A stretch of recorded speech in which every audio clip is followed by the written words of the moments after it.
société qui évolue, c'est pas une société qui retourne à l'âge de pierre. Cro-Magnon n'avait pas de retraite, effectivement, et l'espèce humaine a évolué, donc il faut continuer à évoluer et pas avoir une société qui régresse. Je pense que les gens qui pensent pour nous ne se rendent pas compte parce qu'ils n'ont pas des métiers fatigants.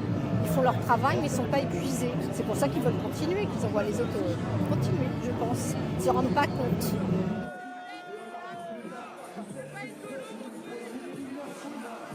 Pour des réformes des retraites similaires, par exemple celle de 1995, des propos avaient été tenus d'une teneur équivalente, non négociable, c'est nécessaire, il faut faire preuve de courage pour imposer la réforme. À chaque fois, ils ont cédé. C'est une question de rapport de force. Au vu des chiffres des premières manifestations qui ont été faites, celle de la semaine dernière, il est très probable que le gouvernement prenne peur et batte en retraite. C'est l'objectif.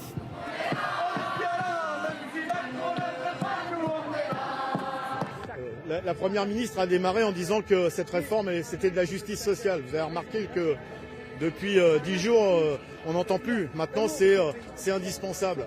La réponse, c'est la rue.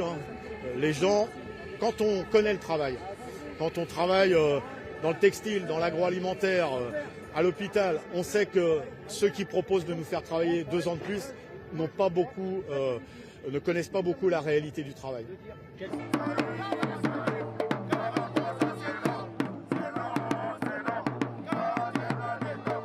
La fermeté, c'est une posture à un moment donné. L'intelligence et la raison, c'est d'entendre ce cri qui monte aujourd'hui et qui est celui du monde du travail en disant non.